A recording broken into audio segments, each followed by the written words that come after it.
இது வந்து பச்சரிசி இட்லிக்கு எடுத்து வச்சுருக்கேன். அமாவாசை அன்றைக்கி நார்மலாக நான் பண்ணுவேன். நைட்டு வந்து எண்ணெயெல்லாம் வாக்க வேண்டாம், எண்ணெயெல்லாம் விட வேண்டாம் அப்படின்னா இட்லி, பச்சரிசி இட்லி நல்லா சாஃப்டாக, நம்மளுக்கு வந்து டிஃப்ரென்ஸே தெரியாது, அந்த மாதிரி இட்லி நல்லாயிருக்கும். ஆனால் இப்போ எல்லோரும் இங்கே வந்து எல்லா இடத்துலையும் வரலட்சுமி நோம்பு அன்றைக்கி பச்சரிசி இட்லி, அதுமாரி பிள்ளையார் சதுர்த்திக்கும் பச்சரிசி இட்லி வாங்கி நைவேத்தியம் பண்ணுற பழக்கம் இருக்குன்றதுனால சரி இன்றைக்கி உங்களுக்கு காமிக்கலான்னு நினச்சேன். நான் கொஞ்சம் உளுந்து ஜாஸ்தியாக தான் போடுவேன்.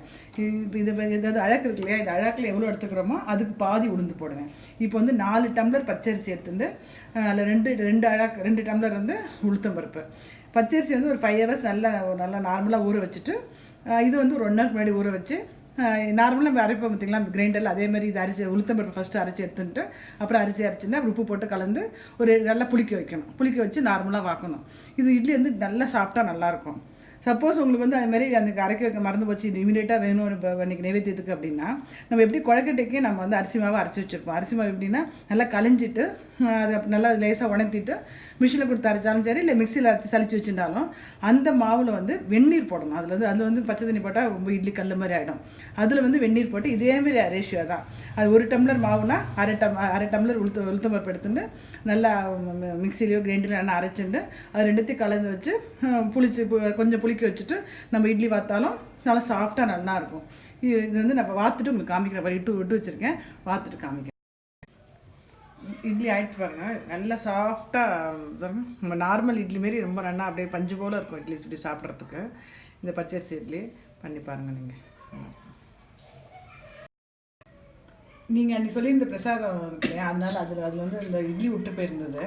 ஸோ அதனால் இட்லி பண்ணி காமிச்சேன். இப்போ வந்திருக்கா சொன்னாங்க அன்றைக்கி அந்த பழைய வீடியோவில் வரலட்சுமி வீடியோவில் சில இதில் விட்டு போயிருந்தது சொல்லணும்னு சொன்னால், அதை பிரசாதத்தை பற்றி கொஞ்சம் டீட்டெயிலாக சொல்லலாம்னு நினச்சிட்டு வர சொல்லியிருந்தேன். வந்திருக்கா, இட்லி பண்ணியிருக்கேன். சொல்லுங்கள், அப்புறம் வேறு என்ன? இந்த அரிசி இட்லி முக்கியமாக பண்ணணும். அப்புறம் கொழக்கட்டை, அப்புறம் சக்கரை பொங்கல், அப்படி இல்லைன்னா பாயசம் பண்ணுவாள். நான் வந்து பொங்கல் வந்து எல்லாருக்கும் கொடுக்கறதுக்கு நல்லா இருக்கும்னுட்டு பொங்கலாக பண்ணிவிடுவேன். 5 வகை 7 வகைன்னு நான் பண்ணுவேன். 7 வகையில் நான் வந்து அரிசி இட்லி, சக்கரை பொங்கல், வடை, கொழக்கட்டை, அப்பம், கலந்து சாதம் பண்ணிவிட்டு சுண்டல், கொத்துக்கடலை சுண்டல், இது வந்து 7 வகை நான் பண்ணுவேன். அப்புறமா அதுக்கு முன்னாடி அம்பாவில் உட்காரத்துக்கு முன்னாடி நம்ம வந்து நான் மாக்கோலம் போடணும். முன்னாடி மாக்கோலம் வச்சு அதில் அப்போ தான் அதுக்கு மேலே தான் எல்லாம் பூ இதெல்லாம் வச்சு அர்ச்சனை பண்ண வேண்டியதெல்லாம் கோலத்து மேலே வச்சு போனோம்போ. அப்புறம் அம்மனை உட்கார வைக்கிறச்ச இந்த மண்டபத்தில் அம்மனை அழைக்கிறதுக்கு முன்னாடி கண்ணாடியை வந்து வச்சுடுவோம் நம்ம ஃபஸ்ட்டு. முன்னாடி அன்னைக்கு டைம் கன்ஸ்ட்ரெயின்ட்னால நான் சுருக்கமாக இது பண்ணிட்டேன். இதெல்லாம் எல்லாருக்கும் தெரிஞ்சிருக்கோன்னு நினச்சிட்டேன். பட் ஃபுல்லாகவே டீட்டெயிலாக சொல்லணுங்கிறதுனால நான் சொல்கிறேன். பின்னாடி வந்து நம்ம கண்ணாடி வச்சாதான் அம்மனுடைய பின் அழகு அப்படியே நமக்கு வந்து ரசிக்கலாம். அம்மனுக்கு அது ரொம்ப பிடிக்கும். அதனால் பின்னாடி கண்ணாடியை வச்சு அதுக்கப்புறம் அம்மனை வந்து அழைச்சி எல்லாம் பண்ணணும்.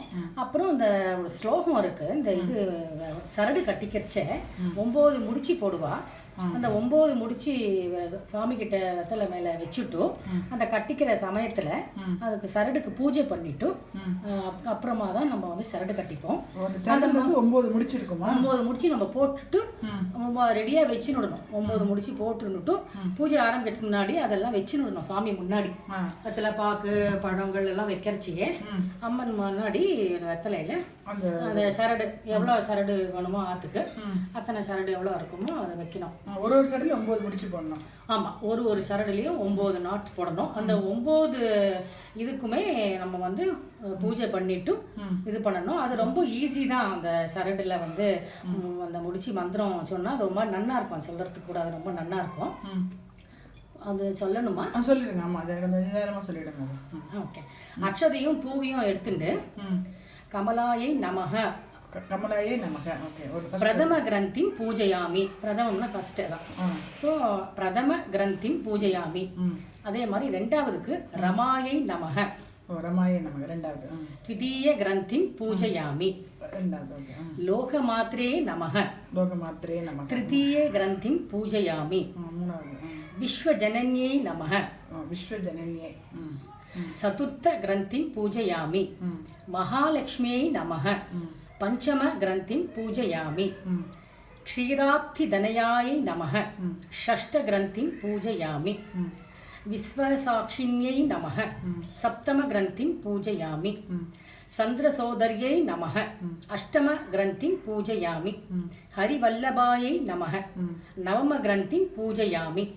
அப்படி பூஜை பண்ணிட்டும் அப்புறமா சரடு எடுக்கிற ஸ்லோகம் வந்து சர்வமங்கல மாங்கல்யே சர்வ பாப பிரணாசினி தோரகம் பிரதிகிருக்னாமி சுப்ரீதா பவ சர்வதா. அந்த ஸ்லோகத்தை சொல்லிட்டு அப்புறம் காயத்தை வந்து நம்ம வந்து கையில் எடுத்துட்டு நம்ம கட்டிப்போம். நவதந்து சமாயுக்தம் கந்த புஷ்ப சமன்விதம் பத்னியாம் தட்சிணே ஹஸ்தே தோரகம் ஹரிவல்லபே சொல்லிட்டு கயிறை வந்து நம்ம கட்டிப்போம். கையில் வந்து கட்டிக்கணும். அது வந்து அன்னைக்கு இது பண்ணலை. அப்புறம் தாழம்பூ வந்து வாங்க முடிஞ்சவா வாங்கலாம். ஏன்னா இப்போலாம் தாமரை பூவே 50 ரூபா அந்த மாதிரி சொல்கிறதுனால சில பேர் மன வருத்தப்பட்டுக்கிறா, நம்மளால பண்ண முடியல இவ்வளோலாம் விலை கொடுத்துன்னு. அதெல்லாம் மனசு தான் காரணம். தாழம்பூவும் பின்னாடி அழகாக அப்படி வைப்பா. அதான் அந்த ஃபோட்டோ கொடுத்துருக்கீங்களே, அதை நான் போடுறேன் டிஸ்கிரிப்ஷன் பாக்ஸில் இல்லை கம்யூனிட்டியில் போடுறேன். நான் நீங்கள் உங்களோட ஃபோட்டோ கேட்டிருந்தேன் எப்படி பண்ணீங்கன்னு. இந்த வருஷத்தை அப்புறம் எடுக்கிறேன் நான். சரி, அப்புறம் வேறு என்ன ஏதாவது விட்டு போயிருக்கேன்? அதான் அந்த நைவேத்தியத்தில் தான் வந்து 5, 7ன்னு இருக்கும். நம்ம அந்த மாதிரி பண்ணிக்கலாம். அரிசி இட்லி, சக்கரை பொங்கல், வடை, கொழக்கட்டை, அப்பம், கலந்த சாதம் வந்து நான் எலுமிச்சம்பழம் சாதம் பண்ணுவேன். அப்புறம் கொத்துக்கடலை சுண்டல்.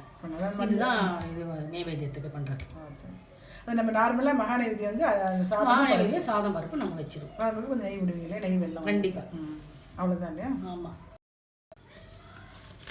நான் நினைக்கிறேன் எல்லாம் ஆல்மோஸ்ட் எல்லாம் சொல்லிட்டேன். இந்த அரிசி இட்லி வந்து ரொம்ப பச்சரிசி இட்லி ரொம்ப ஈஸி தான். அது பண்ணிவிட்டு நைவேத்தியம் பெருமாளுக்கு தயாரிப்பு வச்சுட்டு நல்லா அரிசி இட்லி நல்லா சாஃப்டாக வந்திருக்கேன். உங்களோட அதோட ப்ரொபோர்ஷன் சொல்லுங்க, ஸோ தட் எல்லாரும் பெனிஃபிட். அதான் சொன்னேன், நான் 1க்கு பாதி போட்டிருக்கேன். நான் நல்லா சாப்பிட்டா நல்லா இருக்காதான். அது அரிசி மாவுலையும் பண்ணுறதும் நல்லா தான் இருக்கும். அதுவும் பண்ணியிருக்கேன் நான்.